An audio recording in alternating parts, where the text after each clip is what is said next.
दोस्तों मैंने अभी अभी नेटफ्लिक्स पर द चूविन वन नाम का एक मैक्सिकन शो देखकर ख़त्म किया। टोटल यहाँ पर 6 एपिसोड हैं एंड ये शो अमेरिकन जीएफ नाम की एक कॉमिक बुक पर बेस्ड है।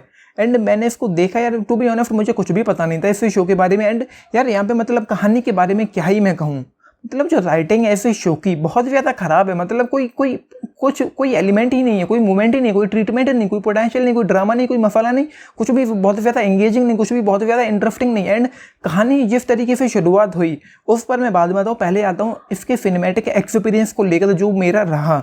इतना ज़्यादा गंदा एक्सपीरियंस रहा मेरा इस शो को लेकर। सिनेमैटिक एक्सपीरियंस की मैं बात कर रहा हूँ कि मैं बता नहीं सकता हूँ। मतलब पहले तो इसका स्क्रीन एस्पेक्ट रेशियो क्या है। पहले शो की शुरुआत होती है, मतलब हर एक एपिसोड के शुरुआत में स्क्रीन एस्पेक्ट रेशियो आता है सिनेमा स्कोप वाला, जो मतलब यूं करके जो होता है वो आता है। उसके बाद ये हो जाता है इंट्रो आता है, इंट्रो के बाद ये हो जाता है जैसे 70 mm की पुराने ज़माने की जो मूवीज आती थी, ये 70 mm IMAX का जो प्रिंट होता है किसी भी मूवी का, वो वाला हो जाता है। मतलब इस कोने से लेकर इस कोने तक यूं करके इतना चौड़ा। जब आप देखेंगे तो समझ जाएंगे मैं किसकी बात कर रहा हूँ, क्या कहने की कोशिश कर रहा हूँ। तो मतलब स्क्रीन का कोई आता पता नहीं, कभी ऐसा हो जाता है, कभी लंबा वाला हो जाता है, मतलब क्या ही मैं कहूँ।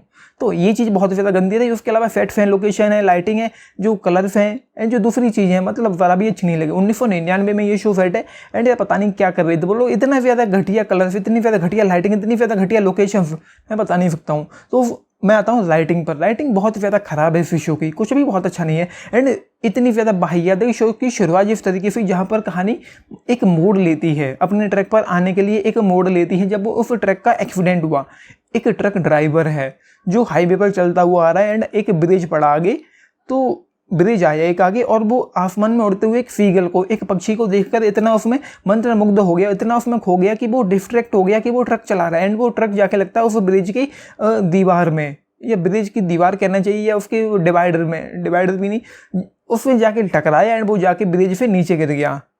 ट्रक नीचे गिर गया। वो इतना ज़्यादा खो गया था ड्राइवर कि उस पक्षी को देखने में कि वो भूल गया कि वो ट्रक चला रहा है या ट्रेन चला रहा है, वो भूल ही गया। एंड उसके बाद वो जाके ट्रक जाके नीचे गिरता है, बच्चे से जाके टकराता है। मतलब बच्चे से टकराया भी कि नहीं टकराया दिखाई नहीं गया। वो बच्चा कुल मिलाकर उस ट्रक एक्सीडेंट से बच गया, उसके ऊपर जाके ट्रक गिरा एंड वो बच गया। उसके बाद लोग उसको मेरिकल बॉय बोलने लगे, क्योंकि उसकी न्यूज़ पेपर में आ गई, लोग मेरिकल बॉय बोलने लगे एंड लोग उसके आगे पीछे जमा होने लगे कि ये भगवान का स्वरूप है या रूप है या कोई मेरिकल है, चमत्कार है या इस तरह की चीज़ है। उसके बाद उसके जो नाकारा निकम्मे दोस्त थे वो क्या करते हैं कि उसके इस पब्लिसिटी का फ़ायदा उठाने की कोशिश करते हैं। फालतू का ड्रामा, मतलब कुछ ट्रिक्स और चीज़ों को मिलाकर एक जादू टोना करने की कोशिश करते हैं। फॉर एग्जाम्पल उसी का एक दोस्त था, वो अंधा था, मतलब वो चश्मा पहनता है मेरी तरह, वो चश्मा पहनता है एंड वो जाके उसका चश्मा हटा देता है एंड वो कहता है कि मुझे सब दिखने लगा। एंड अगले दिन वो लोग क्या करते हैं कि एक पानी की बोतल ली, उसमें कुछ केमिकल वगैरह मिलाया एंड वो जाके 15 सेकेंड बाद उसका रंग चेंज हो गया। तो ये लोग कहते हैं कि वाइन है, पानी से उसने वाइन बना दी। एंड सबको ये शो दिखाने का, कल तब दिखाने का वो लोग पैसे ले रहे। तो ये तरीके से पैसे कमाने की तरकीबें थी, लेकिन उसके मुँह से जो निकला वो सच हो गया। मतलब उसके अंदर कोई सुपर नेचुरल पावर्स थी, लेकिन वो उसकी ओरिजिन क्या है, वो कहाँ से आया, कैसे, उसके पिता का कोई पता नहीं। उसकी माँ खुद कहती है कि उसका कोई पिता नहीं है, वो ऐसे ही टपक पड़ा। एंड उसको लेकर एक चीज़ यहाँ पर दिखाई पड़ी कि उसकी माँ के सपने में मॉर्निंग स्टार लूसीफर, जो ऐसा बोला जाता है कि जो नर्क का राजा है, लूसीफर उसकी माँ के सपने में आया और उसने कुछ चीज़ें बताई कि वो है, ये सारी चीज़ें थी। तो ये है, मतलब कहानी के नंबर कुछ भी उतना खास मुझे नहीं लगा। कुछ भी मतलब कोई इंटेंसिटी, कोई एक्साइटमेंट नहीं है इस शो की। दुनिया में कोई डेप्थ नहीं है, किरदारों में कोई बात नहीं है, कैरेक्टर आर्क को लेकर कुछ भी यहाँ पे काम नहीं किया गया। कैरेक्टर्स में ही कोई डेप्थ नहीं, किसी को लेकर कुछ अच्छा हो फील हो, कुछ बुरा फील हो, कुछ इंटरेस्टिंग हो, कुछ ऐसा हो कि जो देखने में मज़ा आए, कुछ भी नहीं है भाई। राइटिंग ही बहुत ज़्यादा खराब है, स्क्रीन प्ले में कोई दम नहीं है, स्क्रीन प्ले ही मुझे अच्छा नहीं लगा। एंड यहाँ पर जो चीज़ें हो रही वो, जैसा कि मैंने कहा ट्रक वाली जो मैंने आपको बात बताई, वो कितनी लॉजिकल है, आप समझ सकते हैं। मुझे ज़रा भी अच्छा नहीं लगा ये शो। पता नहीं क्यों बनाया गया, क्या सोच कर बनाया गया। एंड वो जो कॉमिक बुक है जिसने लिखी भाई, उसको तो सलाम है मेरी तरफ से। मतलब क्या ही लिखा है, क्या कमाल का लिखा है। तो भाई पूरी तरह से टाइम वेस्टिंग है। एंड ये इतना ही नहीं है, और सुनिए इसका सीज़न 2 भी आना बाकी है अभी। तो ये फालतू का ड्रामा यहाँ पर चलता हुआ रहा है एंड कुछ भी नहीं, कोई सर पैर की कहानी नहीं है, कोई कुछ ऐसा नहीं था कि मैं स्क्रीन पर उसको देख कर एंजॉय कर पाऊँ। मतलब ना तो शो की दुनिया में कुछ था, इंटरेस्टिंग था, एंटरटेनिंग था, और ना ही इसकी सिनेमेटोग्राफी में। बहुत ही ज़्यादा गंदा एक्सपीरियंस देता है ये शो।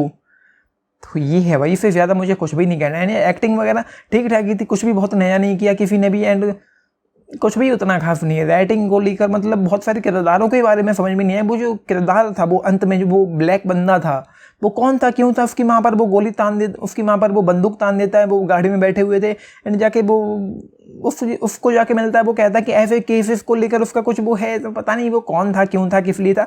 तो ये सारी चीज़ें हैं फिजूल का है। मैं तो कहूँगा भाई टाइम वेस्ट मत करो। एंड कहने को ये coming of age drama show है, बच्चों पर बेस्ड है, लेकिन बच्चे ही नहीं इसको देख पाएंगे, एडल्ट की कैटेगरी में इसको रखा गया है। तो मतलब समझ नहीं आ रहा कि क्या है, क्यों था, किस लिए था, छोटे छोटे बच्चे किस कर रहे हैं स्क्रीन पर।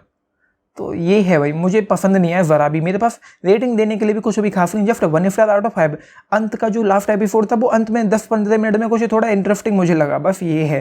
तो मैं कहूँगा कि स्किप करो यार, कुछ भी नहीं है, बकवास है, महा बकवास है, महा पकाऊ, महा बोरिंग है।